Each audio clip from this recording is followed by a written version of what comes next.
అందరికీ నమస్కారం. ఇటీవల జరిగిన ఆంధ్రప్రదేశ్ ఎన్నికల్లో ఏ పార్టీ ఎన్ని ఎంపీ స్థానాలు గెలవబోతోంది, అదేవిధంగా ఏ ఏ స్థానాల్లో ఎన్నికలు హోరాహోరీగా జరిగాయో ఈ వీడియోలో మీకు వివరించే ప్రయత్నం చేస్తాను. ఆంధ్రప్రదేశ్ రాష్ట్రంలో ఉన్న మొత్తం 25 ఎంపీ స్థానాలకు గాను టీడీపీ, జనసేన మరియు బీజేపీల కూటమి 17 నుండి 20 స్థానాల్లో గెలిచే అవకాశం ఉన్నది. వైఎస్ఆర్సీపీ 5 నుండి 8 స్థానాల్లో గెలవబోతోంది. కాంగ్రెస్ పార్టీ 0 లేదా 1 స్థానంలో గెలిచే అవకాశం ఉన్నది. ముందుగా టీడీపీ, జనసేన మరియు బీజేపీల కూటమి గెలవబోయే స్థానాలేంటో ఇప్పుడు చూద్దాం.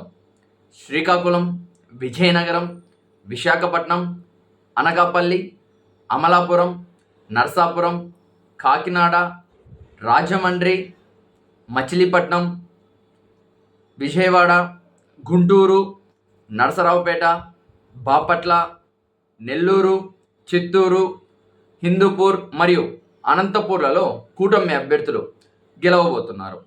వైఎస్ఆర్సీపీ అరకు, కర్నూలు, నంద్యాల, రాజంపేట మరియు తిరుపతి పార్లమెంటు స్థానాల్లో గెలిచే అవకాశం ఉన్నది.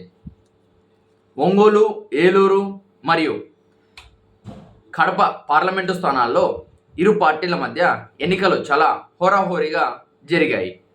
కడప పార్లమెంటు స్థానంలో స్వయాన వైఎస్ షర్మిల గారు కాంగ్రెస్ పార్టీ నుండి పోటీ చేయడం వల్ల అక్కడ విపరీతంగా క్రాస్ ఓటింగ్ జరిగిందని మనకు ప్రధానంగా తెలుస్తోంది. ఆ కడప పార్లమెంటు స్థానంలో మాత్రం టీడీపీ, వైసీపీ మరియు కాంగ్రెస్ పార్టీల మధ్య త్రిముఖ పోటీ జరిగిందని చెప్పవచ్చు.